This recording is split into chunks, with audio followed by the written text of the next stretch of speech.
The Conjuring, the last rites, man.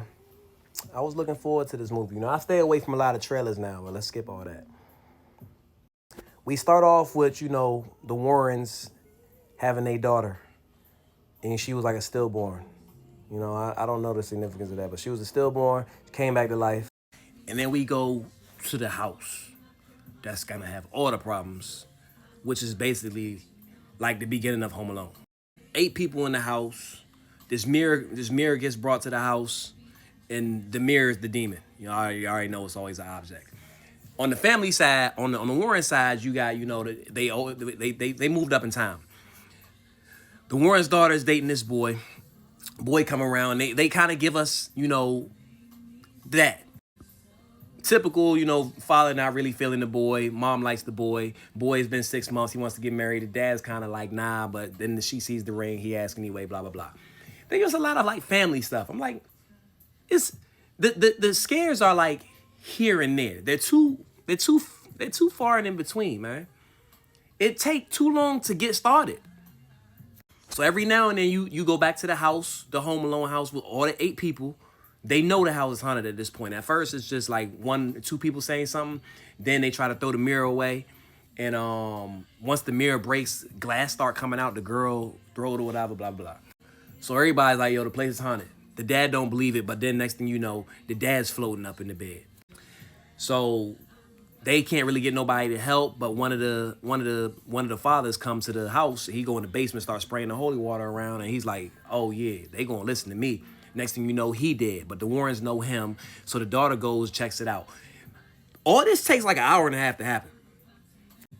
The daughter wants to go to the house now. The son goes to tell the family like, yo, she went over here. So that's when the Warrens go there. But they trying to get out this life. They ain't trying to do this no more for real. So they go in the house, get the daughter, and they trying to leave her. The daughter's like, no, that's not what we doing. First of all, because this is a time where like they did like 1,000 cases. Our house is still haunted. Does anybody have like haunted houses cases? Or anybody like I'm trying to figure out what happened.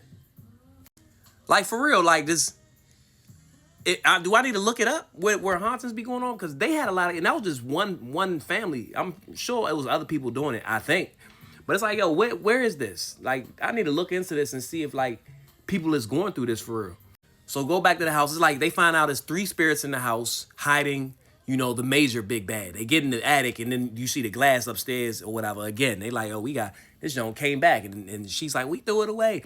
But it's the movie does a good job, which I'm being sarcastic when I say good job, at making 8 people in a home look like 1 person in a home.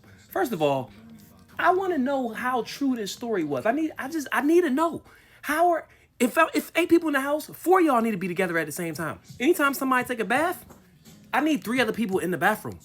Like, I'm not sleeping by myself. 4 people should be in a room. Like, it's haunted. And they just like, Dad, we can't live here. We can't live here. We need help. And, by the time he's trying to get help. But it's like, do y'all leave during the day? I guess they can't, afford the hotel or something like that. But I'm like, I would just probably be going outside most of the time. Like, this don't make no sense. I don't know how I would have dealt with that as a kid. But knowing your house is haunted for however long their house was haunted for is like, what are y'all doing here? Like, why haven't y'all tried to just chill outside? So yeah, the Warrens start dealing with it. Little stuff here and there happens. They going around. The daughter's seeing stuff. The mom gets trapped in like the basement for a little bit. The boy gets trapped outside the house. Then he see the demon outside the house, and I'm like, all right. So it's not confined to the house, but it is confined to. It's just I don't know, man. I don't know. They be making the words from the Bible seem so weak because man's reciting, what he's supposed to recite to get the demon up out the house, and then the demon turns to him in the mirror. He's like, man, shut the hell up, or shut your damn mouth. And it's like, okay.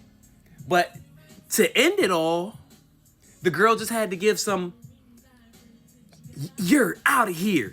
That's how it ended.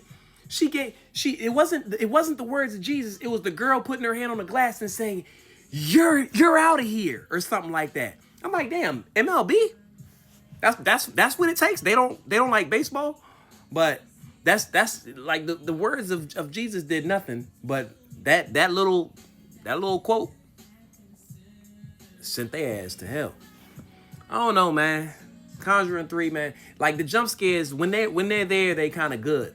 But it took like an hour and a half for them to actually consistently get my anxiety a little up. And then it still kind of was laughable when they was downstairs with the axe dude, and it's just like, like it's just it was so slow. It wasn't good, man. Like I had gave it a 7.5, but I might gotta give it a 6.5, man. Like, and I love the first one. Like, I love the first one. The first one is like one of my favorite movies for real.